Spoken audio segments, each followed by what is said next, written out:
अनुसांगिक संगठन है जो आरएसएस है, असली चीज तो वो चला रहा है। मोदी जी मैं कहने में कोई संकोच नहीं करता, ये तो मुहरा है। असली काम तो आरएसएस का है, जिसका उद्देश्य ही है कि देश के अंदर शिक्षित नहीं होना चाहिए आदमी। अगर शिक्षित होगा तो राम दुलार की तरफ प्रश्न पूछेगा कि भाई तुमने ये काम क्यों नहीं किया, क्यों नहीं पुल बना, क्यों नहीं जनता को राशन मिला। आज क्या आप लोग समझ रहे हैं कि देश के अंदर 100 करोड़ तक रोटी नहीं है, और 75 साल होने को आज़ादी को रोटी 5 किलो अनाज तो ये सरकार दे रही 90 करोड़ को। 5 किलो अनाज और 1 किलो मटरे की दाल सरकार दे रही है, और सरकार ये मान रही कि हाँ 100 करोड़ लोग भूखे हैं यहाँ पर, उनकी पूरी भूख की नहीं हो रही है। अब आपने क्या इंतजाम किया? अब तो केवल जवाहरलाल जी को आप और दूसरे प्रधानमंत्रियों को केवल उन पर आक्षेप और आरोप लगाने से काम चल जाएगा। आपको 7 साल और 7 साल पहले 15 साल से आप सत्ता में हो, और हमारे साथ भी सन 1977-78 में सत्ता में ये लोग थे, 91 में सत्ता में थे, 89 में, तो ये बच नहीं सकते।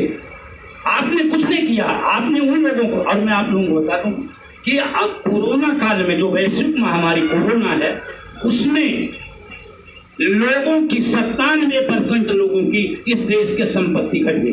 कहीं न कहीं सब यहाँ पर जो बैठे हैं प्रभावित हैं उससे कि उनकी आमदनी में कमी आई, चाहे उनके पति कमा रहे थे, चाहे वो खुद कमा रहे थे। लेकिन 3% पूंजीपतियों की संपत्ति 13 लाख करोड़ से ज्यादा बढ़ गई। कारण क्या है?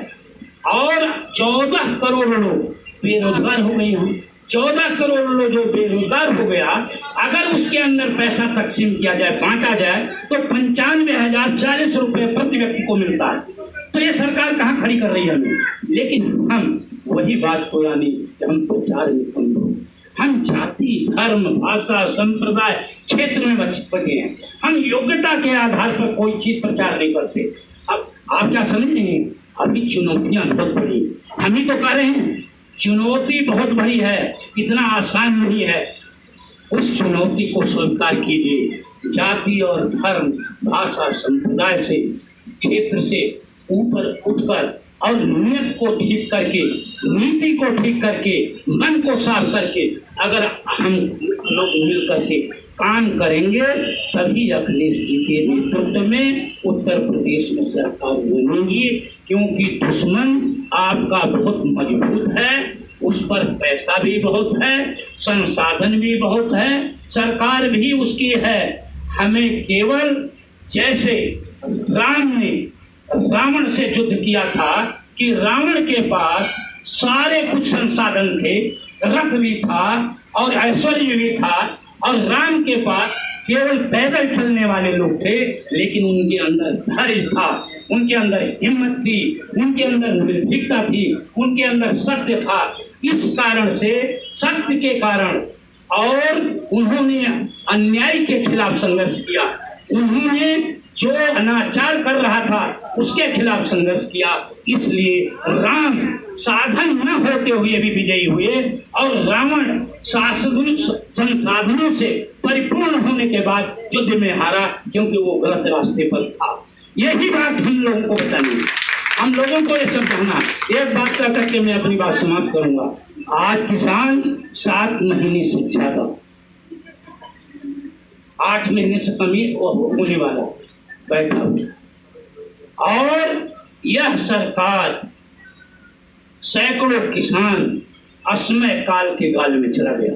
लेकिन इस सरकार ने एक भी संवेदना का शब्द नहीं बोला।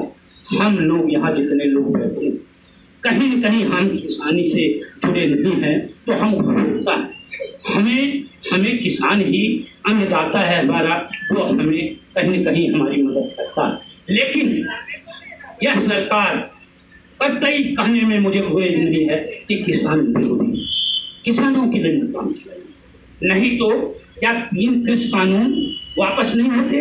हम इस्वी पर क्या कानून ये नहीं बना सकते हैं, लेकिन उनके दबाव में है, बड़े पूंजीपतियों के दबाव में है, जो इन्हें अनाप शनाप पैसा देते हैं चुनाव में खर्च करने के लिए कि क्या ये रुपया मेरे से लीजिए और जा करके किसान को, मजदूर को, गांव को, गरीब को और सबको जाकर इनके प्रतिनिधियों को हरा दीजिए। एक तो बड़ी ताकतें लगी हुई हैं, अखिलेश यादव के को कमजोर करने के लिए। दूसरे, हम जो कार्यकर्ता हैं, हमने भी आपस में प्रेम प्यार नहीं रखा, हम आपस में नियत ठीक नहीं रखते। हमें चाहिए कि हम मजबूती के साथ, क्योंकि हमारा आपका सबका उद्देश्य एक है, आपका हमारा उद्देश्य एक है। हमारे आप में कुछ मतभेद हो सकते हैं, लेकिन उद्देश्य में हमारे कोई मतभेद नहीं है। हमें अखिलेश यादव जी को और समाजवादी पार्टी की नीतियों को वहां तक पहुंचाना, तो इसमें कहाँ मतभेद है? जब आपका लक्ष्य एक और हमारा लक्ष्य एक, तो हमें अपने मतभेद